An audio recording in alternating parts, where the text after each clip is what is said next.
মানব শিশু ভূমিষ্ঠ হবার আগ থেকে অর্থাৎ শিশু যখন মাতৃগর্ভে আসে তখন সে সময় থেকে শুরু করে শিশু ভূমিষ্ঠ হওয়ার পর থেকে যতদিন পর্যন্ত সরকারিভাবে একজন শিশুকে যে বয়সসীমায় শিশু হিসাবে নির্ধারণ করা হয়, এই লম্বা সময়ের চিকিৎসাটি যদি একই প্রতিষ্ঠানে দেয়া হয় তাহলে একবার ভাবুন তো চিকিৎসা সেবা কতটা সহজ হয়েছে এবং একজন মানুষ সেবা নিয়ে কত দ্রুত সুস্থ হতে পারে। প্রিয় দর্শক, সবাইকে স্বাগত জানাচ্ছি নাগরিক সেবা অনুষ্ঠানের সাথে আছি আমি ফাহমিদা তৃষা। আর আজকে নাগরিক সেবা টিম এসেছে শিশু ও মাতৃস্বাস্থ্য ইনস্টিটিউট মাতুয়াইলে। আজকে আমরা জানবো এই শিশু ও মাতৃস্বাস্থ্য ইনস্টিটিউটে শিশু এবং মায়েদের জন্য আসলে ঠিক কোন কোন ধরনের চিকিৎসা সেবাগুলো রয়েছে। চলুন তাহলে যাওয়া যাক।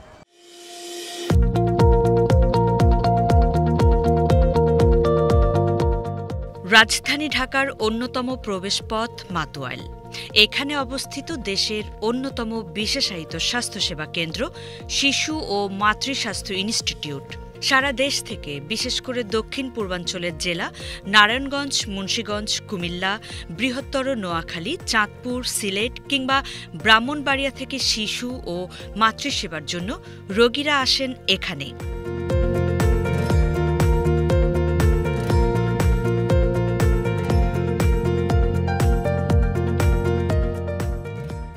একসময় যাত্রাবাড়ির যানজটে আটকে গিয়ে ঢাকা মেডিকেল বা শিশু হাসপাতালে পৌঁছানোর আগেই ঝরে যেত অনেক মূল্যবান প্রাণ। সেই প্রয়োজনীয়তাকে সামনে রেখে প্রাথমিক ও জরুরি সেবা নিশ্চিত করতে প্রতিষ্ঠিত হয় এই বিশেষায়িত ইনস্টিটিউট। কিচেনে উঠছিল, জ্বর আসছিল, পরে এখানে নিয়ে আসছি, পরে এখানে ভর্তি হয়েছে আইসিতে, পরে চিকিৎসা চলছে, পরে একটু ভালোর দিকে তারপরে এই রুমে দিয়ে সেট করছে। মানে এই বাবুটা কি বাসায় হয়েছে? না, সিজারে হয়েছে।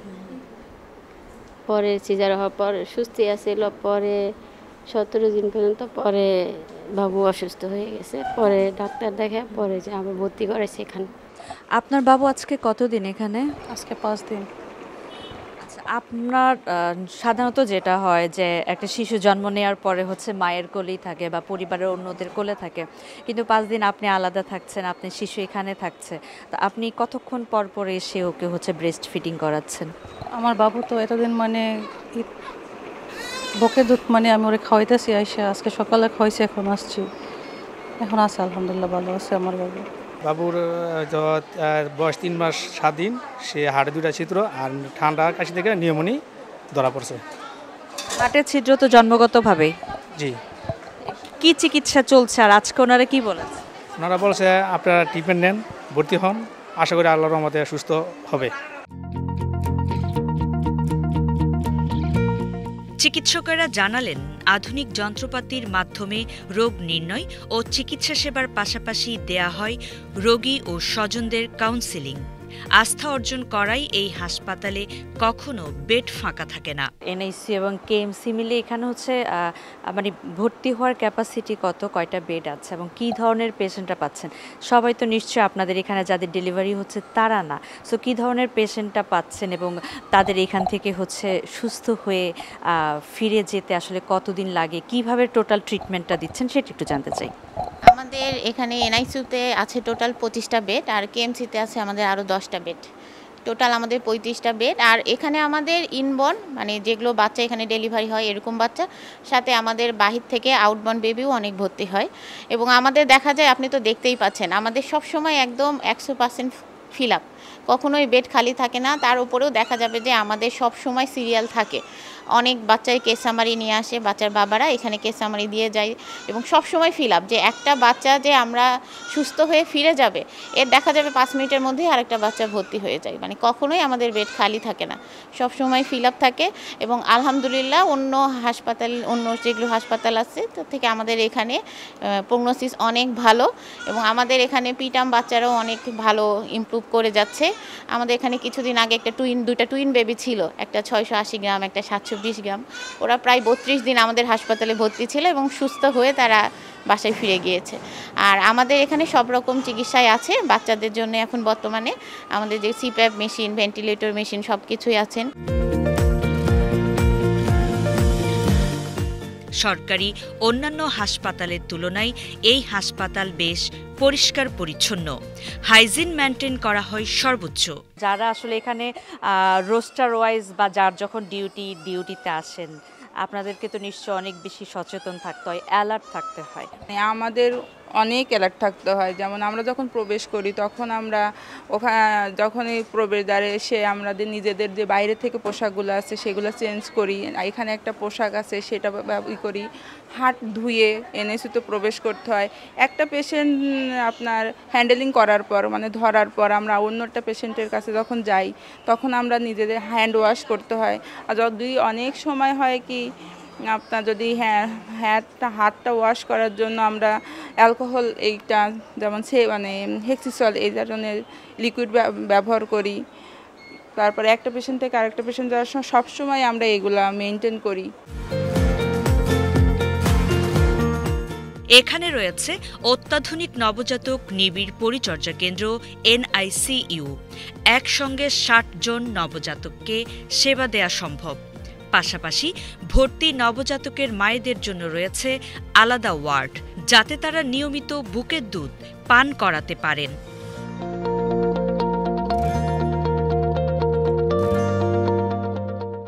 এই হসপিটালেই প্রথম হচ্ছে ক্যাঙ্গারু মাদার কেয়ার ইউনিটটা চালু করা হয়েছে, বাংলাদেশে প্রথম। এবং এখানকার NICUতে হচ্ছে মানে অন্য হসপিটালের চেয়ে ক্যাপাসিটিটা অনেক বেশি। NICU নিয়ে একটু জানতে চাচ্ছে যে এখানে যারা আসে ওদের ইনফেকশন থেকে শুরু করে ওদের সুস্থ হওয়া, ওদের টেক কেয়ার ট্রিটমেন্ট ফ্যাসিলিটিসটা আপনারা কিভাবে কি দিচ্ছেন? আমাদের ICMS-এ অর্থাৎ শিশু মাতৃস্বাস্থ্য ইনস্টিটিউটে NICUর যাত্রা শুরু হয় 2016 সালের 28শে ফেব্রুয়ারি। এর আগে এখানে একটা নিউনাটাল ওয়ার্ড ছিল, যেটা 8-10 বেডের বাচ্চা ম্যানেজ করা যেত। সেটা একসাথে 3-4-5 বাচ্চা এক বেডে রাখা হতো, কিন্তু ওয়েল ইকুইপড এবং ওয়েল অর্গানাইজড হতে ম্যানেজ করার সুযোগ ছিল না।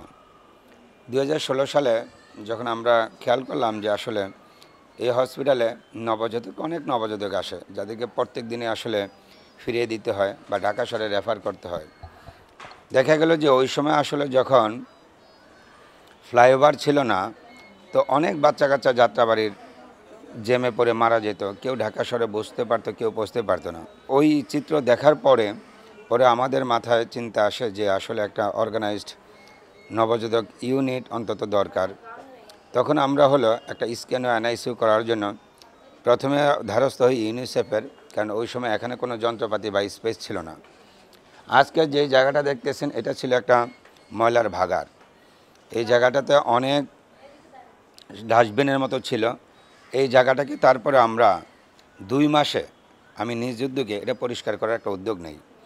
তখন আমরা টাকা পয়সা খরচ করে এটাকে আগে পরিষ্কার করে একটা জায়গা রেডি করে যাওয়ার পরে আমরা ইউনিসেফকে নিয়ে আসি যে আপনারা একটু দেখেন, আপনারা এখন বাংলাদেশে স্ক্যান NICU করার জন্য নবজাতক চিকিৎসার জন্য উদ্যোগ নিচ্ছেন, আমাদের একটু সাহায্য করা যায় কিনা। তখন ইউনিসেফের যিনি বায়োমেডিক্যাল ইঞ্জিনিয়ার ছিলেন ওনারা এখানে আসার পর ওরা ফিজিবিলিটি স্টাডি করে দেখে যে এখানে অনেক পেশেন্ট আছে, দেওয়া যাবে। তখন ওনারা এটাকে সাপোর্ট দেন।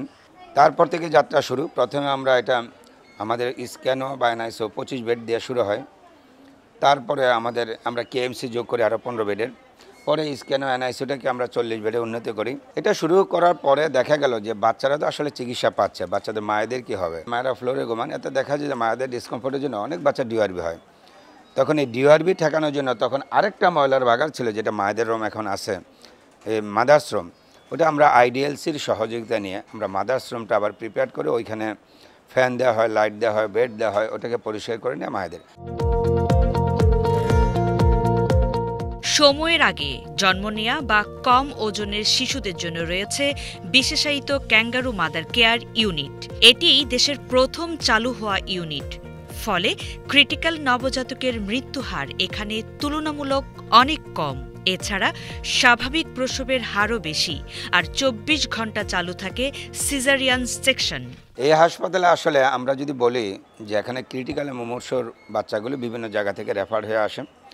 যেহেতু ICMS হলো এখানে 8টা ডিস্ট্রিক্টের একটা এন্ট্রি পয়েন্ট। আমরা যদি চিন্তা করি কুমিল্লা, চাঁদপুর, নোয়াখালী, ফেনী, লক্ষ্মীপুর, এদিক দিয়ে নারায়ণগঞ্জ, এদিক দিয়ে হলো আপনার নরসিংদী, তারপর ভৈরব, কিশোরগঞ্জ, একটা এন্ট্রি ব্রাহ্মণবাড়ি, এদের এন্ট্রি পয়েন্ট হলো এই ঢাকা শহরের এন্ট্রি পয়েন্ট হলো এই মাতল। এই আইসিএমএসের দরজা হয়ে তারপরে তারা ঢাকা শহরে যায়। এখানে আইসা যখন দেখলো যে সেবা পায়, দেখা গেল রুগীর ফ্লো বাড়তেই থাকে। গত 10 বছরে আমরা এখানে প্রায় এই পর্যন্ত প্রায় 40,000-এর মতো নবজাতককে ইনহাউস চিকিৎসা দিয়েছি। আরও প্রায় 80-90 হাজারের মতো বাচ্চা যাদেরকে আমরা আউটডোর বেসিসে সেবা দিয়েছি। এই হাসপাতালে নবজাতক মৃত্যুর হার অন্যান্য হাসপাতালের তুলনায় অনেক কম। এখানে অ্যাভারেজ ক্রিটিক্যাল নবজাতক মৃত্যুর হার মাত্র 8 থেকে 10%। আর আমাদের এখন যেহেতু ভেন্টিলেটর আছে, অর্থাৎ টোটাল লাইফ সাপোর্ট আছে, সিপ্যাপ অর্ধেক লাইফ সাপোর্ট আছে, প্লাস হলো আমাদের অপটিফ্লো আছে এবং ওয়ার্মার ইনকিউবেটর সব আছে, এখান থেকে কোনো বাচ্চা এই মুহূর্তে রেফার করার প্রয়োজন হয় না। এখানে একটা অত্যাধুনিক ল্যাব রয়েছে আমাদের প্যাথোলজিতে ল্যাবে, আমাদের অটোমেটেড ব্লাড কালচারের ব্যবস্থা রয়েছে, ফ্যান মেথডে ব্লাড কালচার হয়। সেই ক্ষেত্রে আমরা জীবাণু আইডেন্টিফিকেশনও আমাদের জন্য সহজ হচ্ছে।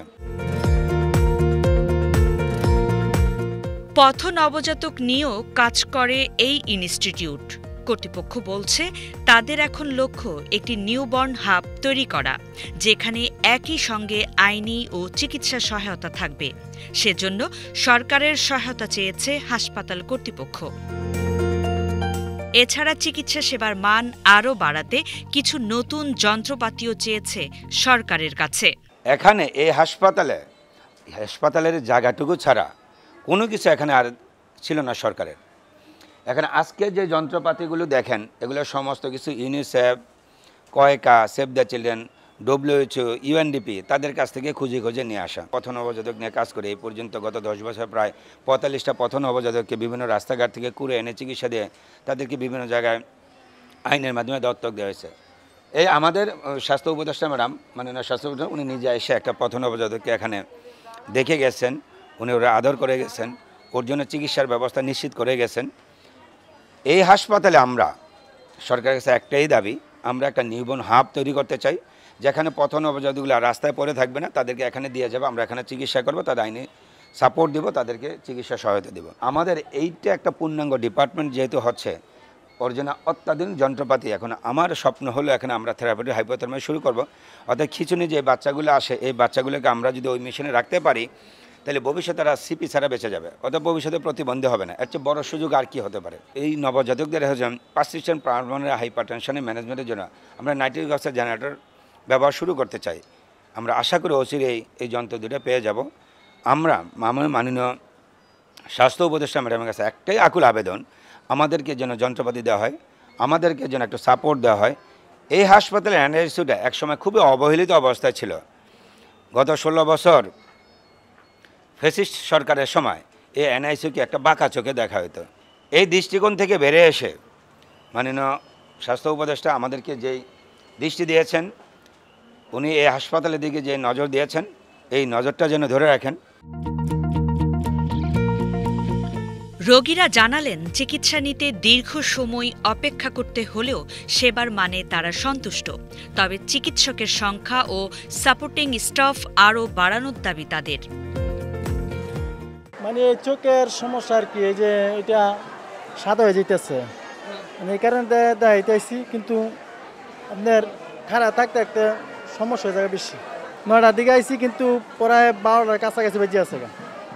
এই রুগীলে এলে হরান হয়ে যায়, প্রচুর একটা খারাপ লাগে। এখানে কি প্রায় আসেন? প্রায় আসি, বাচ্চারা ডাক্তার দেখাতে আসে। আজকে কখন আসছেন? আজকে 10টার দিকে এসেছি। এই যে প্রায় যে আসেন, সব সময় কেমন 2-3 ঘন্টা বসে থাকতে হয়? হ্যাঁ, বসে থাকতে হয়। রিপোর্ট করলে রিপোর্টের লেগে বসে থাকতে হয়, ডাক্তার দেখাইতে সিরিয়াল বসে থাকতে হয়। এখানের সেবাটা কেমন পান? এই যে লম্বা সময় বসে থাকার পরও ডাক্তাররা যে সেবাটা দিচ্ছে, এটাতে কি আপনি সন্তুষ্ট? হ্যাঁ, ভালো সেবা, ভালো।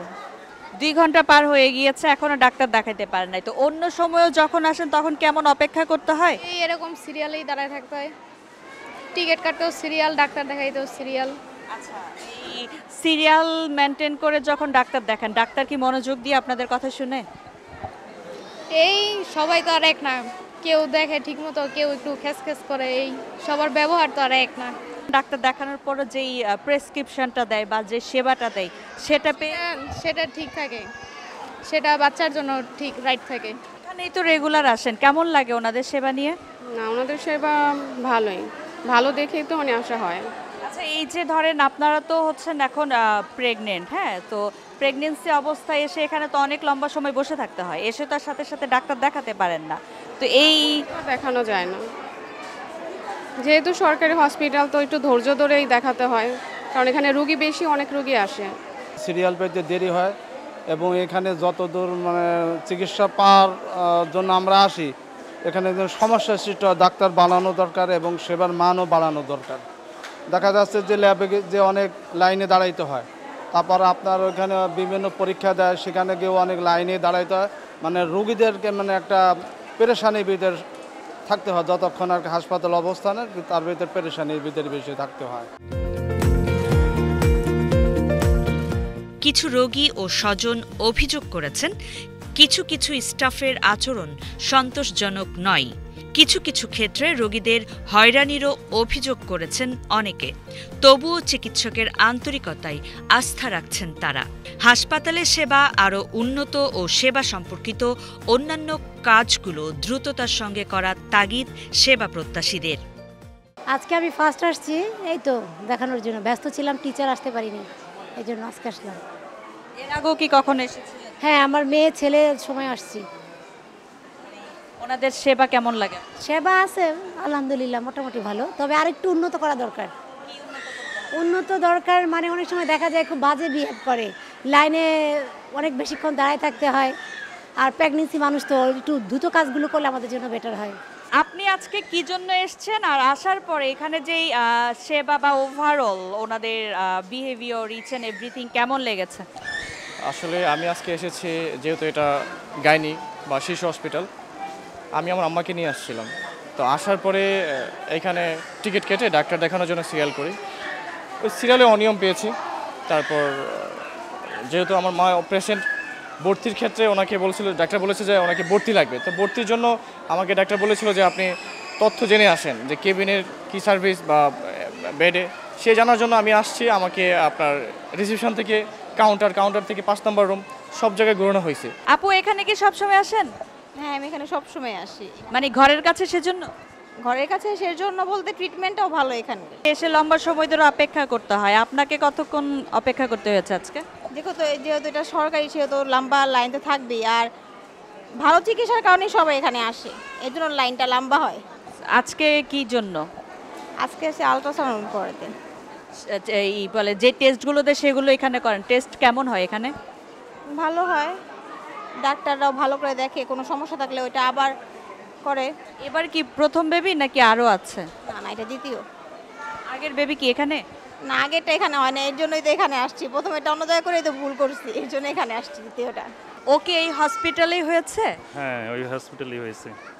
আজকে কি নিশ্চয় ওকেই ডাক্তার দেখাতে এসেছেন? হ্যাঁ, আসছি একটু ওই যে অ্যালার্জি জাতীয় যেই গোটাগুলো বাইরেছে শরীরে, ওই গোটা বাইরের কারণে ডাক্তারের কাছে নিয়ে আসছি যে একটু দেখাই আনি, এই জন্য আসছি।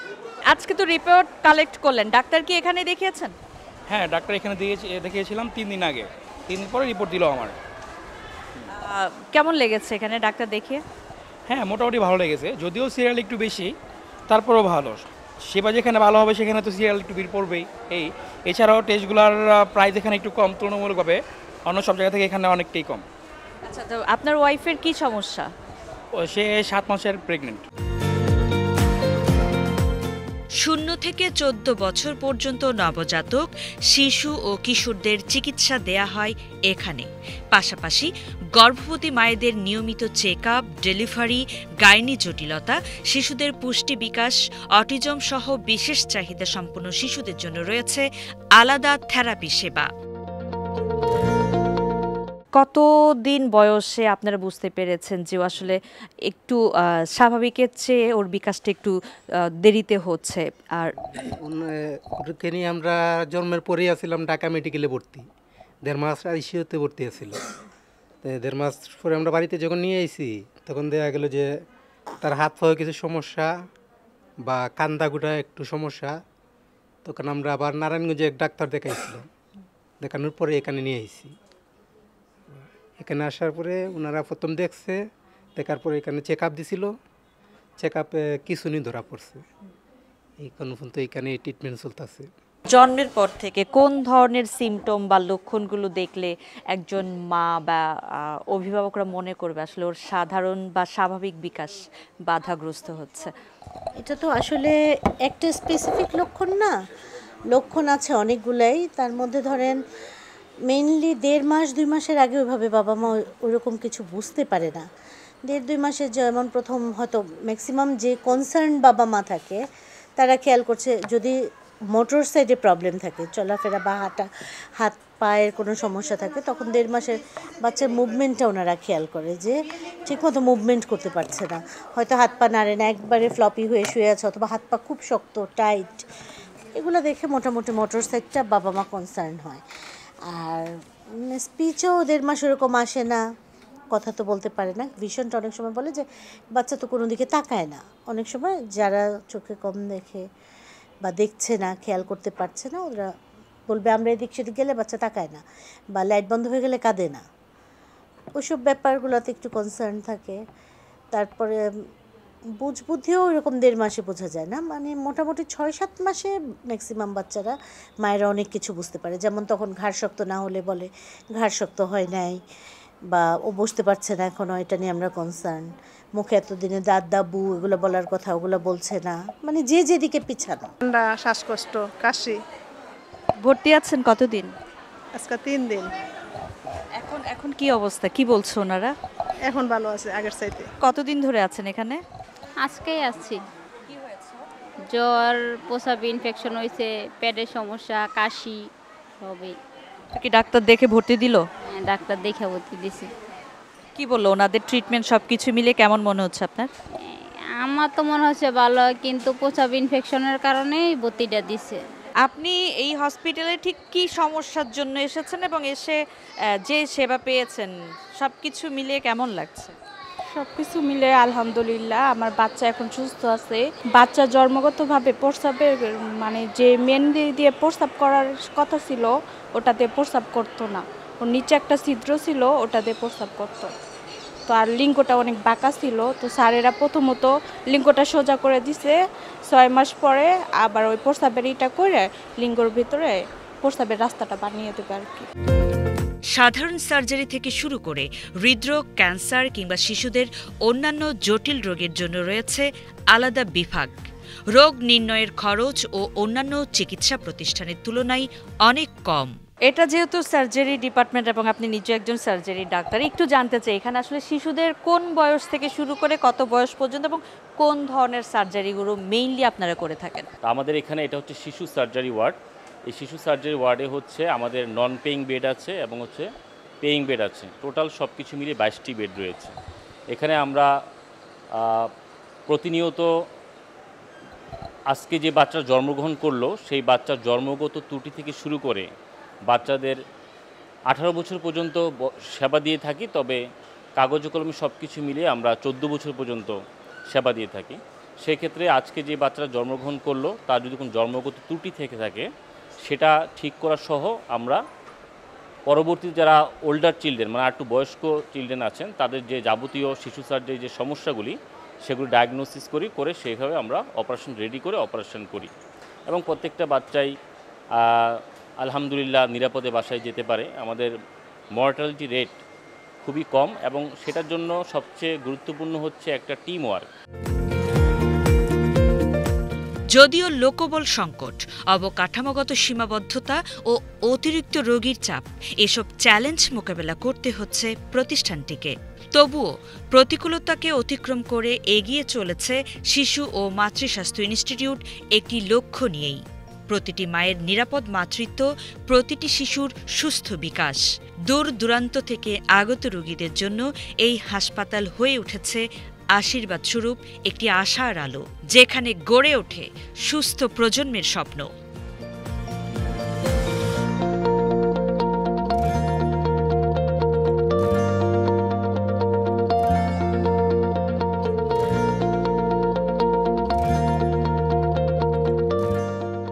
প্রতিটি শিশুর বিকাশ স্বাভাবিক হোক এবং সুন্দরভাবে বেড়ে উঠুক প্রত্যেকটি শিশু, পাক উন্নত চিকিৎসা সেবা এবং নিরাপদ ও নিশ্চিত হোক প্রতিটি মাতৃত্ব।